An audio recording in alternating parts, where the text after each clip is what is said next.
Welcome in, everyone. UGA football live with JC Shelton. Instant reactions. Georgia beats Kentucky by 1 point on the road in the SEC opener. A late game, late kickoff, thanks Florida. I'm reacting at the same time you guys are. Let's work through this together, right? Gonna need some time to process this one fully, especially watch the game again. Kirby Smart talked all week, and he does this each year, right, with Kentucky. And he talks about how physical the game is going to be. He talks about how tough it is to play in Lexington. And he builds that into just playing on the road in the SEC, and then it being a road game in the SEC as the conference opener, right? And if you tuned in earlier in the week, you heard me and Arthur Lynch, former Georgia tight end, my co-host here. You heard us talk about that from his experience, right? And he went into that going on the road in the SEC, playing at Kentucky. And we talked about how Georgia, in the last two times in Kirby Smart Bulldogs went to Lexington, they scored 30 points combined, right? But we saw how Georgia played against Clemson. They took care of business against Tennessee Tech, right? And we saw South Carolina dog walk Kentucky last week. And we were like, okay, this might not be the same type of Kentucky team that we're used to seeing, right? Georgia got a big win last year, 51-13, but that's in Athens. Still a tough physical game. We looked at the pieces Georgia had on this team and the discipline that they've played with through 2 weeks and just expected a much more dominant performance by Georgia. They did dominate it all tonight. We expected a dominant performance by Georgia. I didn't really buy into the playing in Lexington hype this year, at least. I was completely wrong. I'll own up to it, right? I thought it was going to be a 40-3 type game. And that was largely based on, like I said, what I saw last week for Kentucky. The porous offensive line that had Brock Vandagriff running for his life last week against the South Carolina front, a young South Carolina front. And I went with that. And this is how it turned out, 13-12. Georgia is down at the half, 6-3, which that was incredible just from the time of possession alone because Kentucky had the ball twice as much as Georgia had it in the first half. And if you're like me, you've seen Georgia in their 42-game regular season win streak do this before. You think Auburn and South Carolina last year, you think Missouri the year before, and you're like, okay, they're probably coming back. Now, Carson Beck in that offense that had 65 yards in the first half, which is the least in the Kirby Smart era ever for a first half. They play differently. Really, the first drive, right? That long scoring drive. We're like, okay, Georgia, they've made the adjustments at the half, right? Beck, hit him intermediate route. Actually hit two of those on that drive. Missed one, a touchdown to Dylan Bell, which was really the first deep pass of the game, and kind of the only deep pass like that of the game. And they still get points out of it, stall in the red zone. We're like, okay, this is about to be that type of second half for Georgia. But then Kentucky gets the ball right back and goes down and puts 3 on the board for them, right? And that's kind of how that second half really played out. It wasn't a pull away Georgia second half, and where all those blue chip 4 and 5 stars come in, and that depth starts to play out, and the execution, the discipline that a Kirby Smart team plays with, that starts to play out, and then, of course, the separation. And that's not what happened, right? You look at the numbers here, 65 yards, like I said, for Georgia in that first half. Much different second half, 197 total offense. Now, for Carson Beck, Kentucky confused him a lot. You could tell, right? At times, he's moving into the pressure in the pocket. At times, I'm just thinking about that red zone third down, which Georgia was forced to kick there. He had a clean pocket, moves into the pressure to his left, and Kentucky had a confusing look for him. So when he looked up, he had a guy streaking in the back of the end zone. Didn't see him, right? Now, thankfully, he didn't push the ball. right? And Georgia gets 3 points there. But that kind of gives you an idea of how that game really shaped up in his mind, right? Kentucky had his number as far as giving him certain looks and really challenged Georgia receivers, right? There wasn't much separation. I know he did miss some guys running open, right? But there wasn't much separation like that. That offense at times looked like it was getting really pushed around up front, and it was. It was getting pushed around up front. Now, and that was even before Tate Ratledge, maybe the best guard in college football, goes down. And we Georgia fans, we need to knock on wood there for Tate Ratledge. Right? It doesn't look good. Knee and ankle, right? He was on crutches on the sideline and noticeable pain, gets carted off, comes back in crutches and street clothes. What does that do for Georgia? Now, the benefit there, if we're going to go off on a rabbit trail of the offensive line, is Micah Morris has played really good football. Now, he did not really block a soul on the lone touchdown of the game from Branson Robinson, which is his second touchdown of the year in two games for Branson, who come off that knee injury last year. Branson made a great cut and got in the end zone, but Micah didn't block a soul at right guard. Ernest Green came out. They put Monroe Freeling there at left tackle.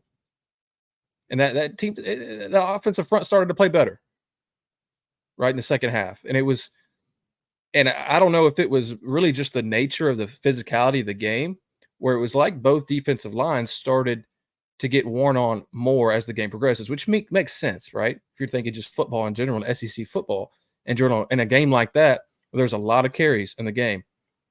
Georgia ran it 30 times. Kentucky ran it 45 times for 3.8 yards per carry, right? Georgia was getting gashed by kind of routine run plays that you're used to seeing Georgia really control, right? Because of the big guys that they pull in on both sides of the ball, but especially defensive front, right? You're thinking 6'5", 300 pounds. Those guys are built like that for a reason, and Kirby Smart goes and grabs them for a reason. To control the line of scrimmage like that, when you play these teams who want to control the game against one of the top ranked team in the country, a team has won 42 straight regular season games now, and they were getting gashed.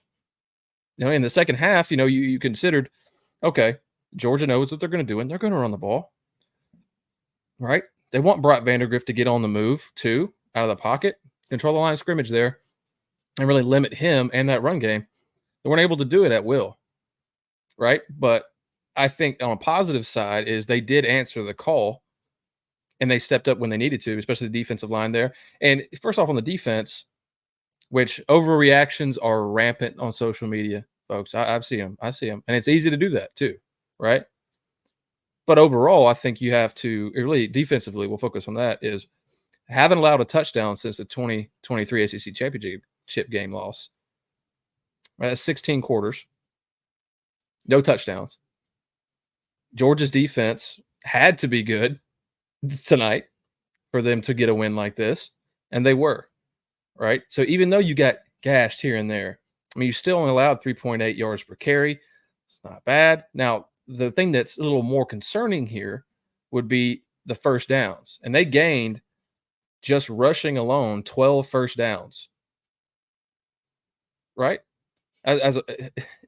On the ground, which Georgia makes its money getting off the field, especially on run downs like that. They're usually you can count on a lot of stops there. It didn't happen. They went 9 of 16 on third down overall. Here's the thing. Georgia got outplayed on first down. They got outplayed on third down. They got outgained in the game. They lost the time of possession battle by more than 10 minutes, and they won on the road in the SEC in the opening SEC game at night, which is really incredible because if you look at that just alone, without the winning part, you would say, oh, that's a loss for whatever that team. If I just showed you that and took away the team emblems, you didn't know who's playing. You were like, well, that team definitely lost. No, so Georgia made plays when it needed to. Carson Beck when he needed to make plays, he did. Now, I think most of the overreaction I'm seeing from a lot of folks is thinking down the road, which I'm a big picture guy, right? We try to be a big picture show, right? Because you all want to win another national championship, and I want to see one as a Georgia grad, right? So I think the main overreactions I'm seeing is, other than your usual Mike Bobo first half offense talks, is how do we, if we play like this in the SEC opener, then we're going to get dog walked by Alabama and Tuscaloosa in 2 weeks in a night game. A lot of similarities to this than we just played last night. And how do we play there? How do we play on the road at Texas? How do we play on the road at Ole Miss? Those teams looked really good today. Now, lesser opponents by a lot, right? So I think that's the main overreaction, and I get it. I absolutely get it, right? Georgia plays like that, execution-wise, 9 penalties for 85. How many untimely penalties were there? Now, there were some questionable calls. That quarterback roughing the passer on Jalen Walker was the most football play I've ever seen in my life. Keeps the drive going for Kentucky, right? And I can't remember if it turned into points. It might have. I want to say it did, but like I said, this is instant reactions. We got to watch it again. We got to digest it. But anyway, still, you had calls kind of like that, right? Malachi Stark was pushed in the back. Could have been a DPI easily. Then the very next play, a penalty on Malachi Starks, and the drive continues. So I mean, that way, as far as luck goes, and execution wise, we already talked about up front with missed blocks, ton of missed assignments. Defensively, missed tackles, even though they didn't allow a touchdown, even though they made plays when they needed to, a ton of missed tackles, which you really don't see from Georgia's defense. Overall, though, I think that's the key here. Overall, they don't do that. It's not a trend you see. It rears its head usually at the beginning of the season, like those games I mentioned earlier with Auburn last year and South Carolina last year and Missouri the year before. Those kind of reared its head, right? And I think Georgia fans, they want to have some solace each week Georgia plays to be like, okay, when we go on the road and face these top 10 teams, I'm confident I can talk crap to opposing SEC fan bases, which is part of the fun of college football, and feel good about it. So it might be a tough sleep for most of you guys, and I totally get that. But these are things that you can clean up, right? The missed tackling, because Georgia doesn't do it as a whole consistently like that, you can rest in the fact that those things are going to be cleaned up. You can rest in the fact that the penalty situation in Georgia typically is one of the SEC's least penalized teams. You can rest in the fact that those things won't be happening on a game-to-game basis, at least. The third downs, 5 of 13. You can work on that. Now, the thing that killed Georgia on third downs was the yards to go on third down. That was really it. And I can pull up the advance right here and we can look at that. Let's see. Because that was really it. I mean, you sit there at third down and you've got 9 yards to go. And I think at the average in the first half, I think it moved down to like 7 yards or so in the second, if I'm remembering correctly. I don't want to spend a bunch of time looking for that right now and waste you guys' time. Oh, here it is. Actually, I take that back. So we actually moved it from 9 yards. That's actually a big telltale sign.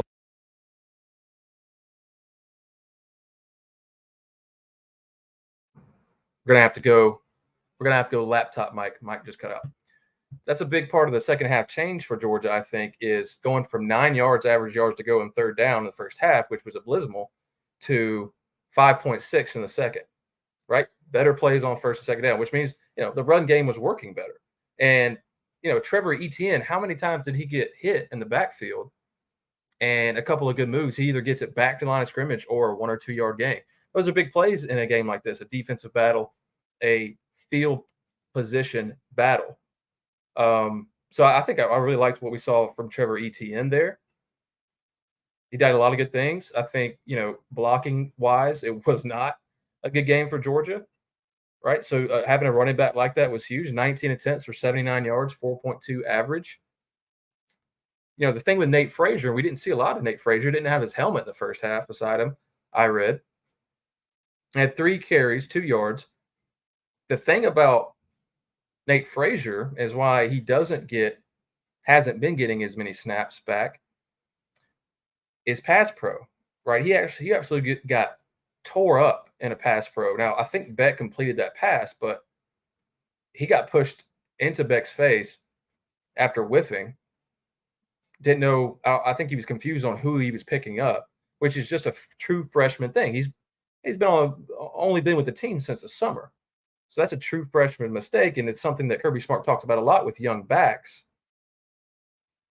Is the pass pro, which is why you didn't see him a lot in there, and you had saw Branson Robinson and Cass Jones come in on obvious passing situations and such, and you don't want to have a tell as much as an offense when you're on first and second down, and you want to be in a pro formation or spread them out with a lone tailback, and you're going to run it, right? But if they know you can, they know Nate Frazier can't pass pro and you don't trust him to, then that's a telltale sign to what you're going to do in that play.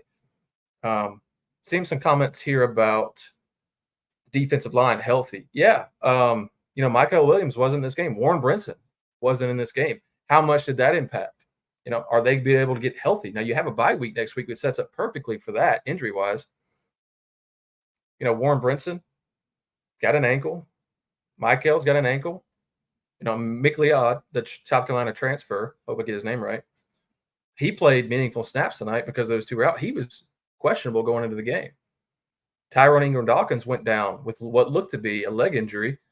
Thankfully, he came back. He played really, really well, right? Just couldn't wrap up in the backfield. And that's where Brock Vandagriff, as a Brock Vandagriff stan myself, because another type of person he is, and I don't blame him whatsoever. And I don't think you can blame him whatsoever for transferring and running for his life last week against South Carolina. I was really kind of nervous for him, right? Just getting torn up by Georgia all day, but he played out of his mind. I think he can rest easy tonight knowing he put his team in the best position to win because he didn't throw a pick, which I thought there might be a chance for multiple. I know he had that fumble when he actually fumbled another time that Kentucky recovered.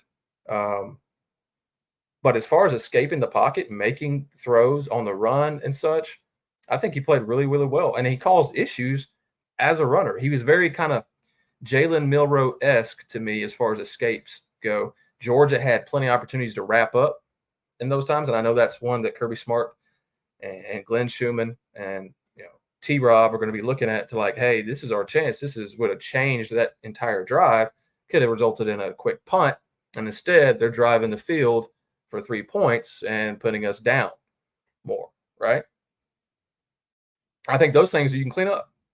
And I think it's a learning experience, especially for these freshmen. And if you tuned in with me and already earlier in the season, earlier in the week, Arthur went on a good-sized tangent about just how important these games are for the true freshmen, the redshirt guys, the transfer guys, if they haven't experienced something like this before. So, positive note, because I think we need some learning experience. I think that game, you think 2 years ago for Missouri, that close game, that was a very, very positive outcome for Georgia, who was down in the fourth quarter and came back to win on the road at night. Similar. It was positive for the rest of the season because Georgia had already been in that position before. They knew how they needed to respond. They knew they could do it for a top team like this. And Nick Saban talks about it all the time, rat poison, complacency. So I think this game could result in some positives down the road, although there is a lot to clean up. Shout out to Jalen Walker. I got to note this before I forget.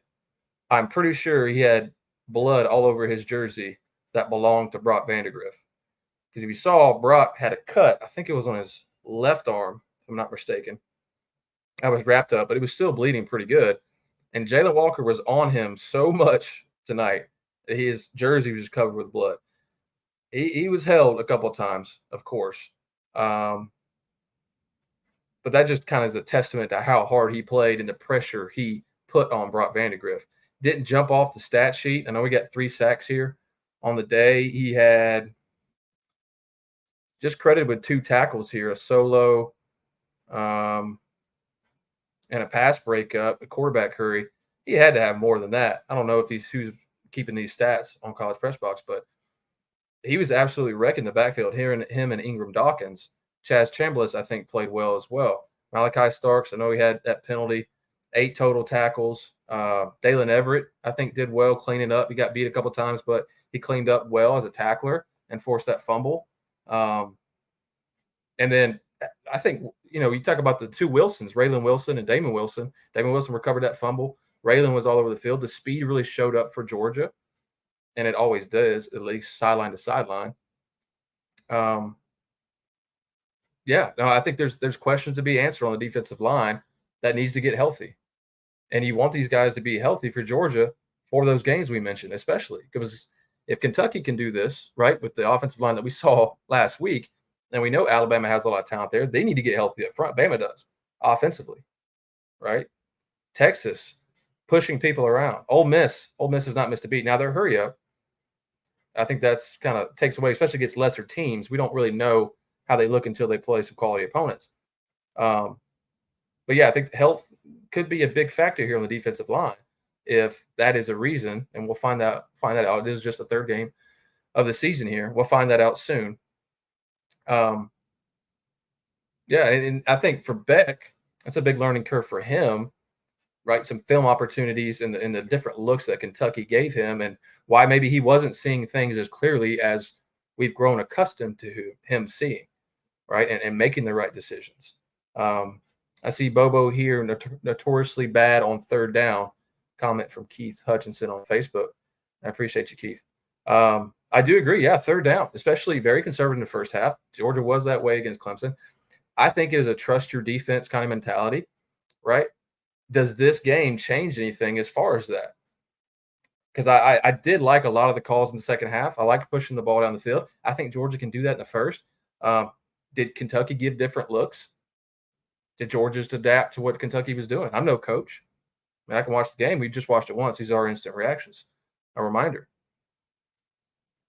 But I think especially, let's even look at that fourth quarter. Georgia needs some first downs to run the clock. This was before the 2-minute break. And Kentucky had to play the run, right? Because they need to stop. Georgia's in a run formation. Georgia has two options. I remember saying this. Georgia has two options here. You be aggressive. You put the ball in the air. You take a risk in doing that. Or you run into a stack box, which hasn't exactly worked a lot during the evening, right? And get stopped either behind the line or no gain. And then you're set up with, second and long, third and long. And they get the ball back with 2 timeouts and plenty of time to chew some clock and kick a field goal. And their field goal kicker was absolutely automatic. So was Peyton Woodring. And Georgia, instead of that, I think it was a really good call on a play action. Carson Beck with a great fake. All right, completes the first down. A long gain to Dominic Lovett, which eventually just won the game for Georgia. I'm seeing some more MLB, didn't fill the gaps. Talk about CJ Allen, Ismail Mondon. Yeah, I mean, I think we can get caught up with that a lot. Really, I think linebacker play, if you're thinking linebacker play, and you're thinking gaps, the defensive line plays such a big part in that. We already talked about kind of the underwhelming play there. I'm not going to say bad. Underwhelming play. They didn't allow a touchdown. Underwhelming play there, and partly due to injuries. These guys were gassed, too. Think about the time of possession, right? Good defensive line play. You'll like the best linebacker of all time. As that improves, or the health improves, or the conditioning improves, and Georgia works on some things, I think that will change. I don't think that'll be as notable. Yeah, but when you're not used to your defensive line get blown off the line like that, and they do, I think it's kind of a wake up call for those linebackers. CJ Allen still had a good day here, 6 tackles. Quarterback Curry. KJ Bolden, I want to mention his name as well. These very good tacklers. Now they missed more today. I'm not gonna dishonestly say they didn't miss tackles. They definitely did. I already said it. But I think these young guys in the back end, Jonel Aguero and KJ Bolden, those guys, they tackle so well for defensive backs.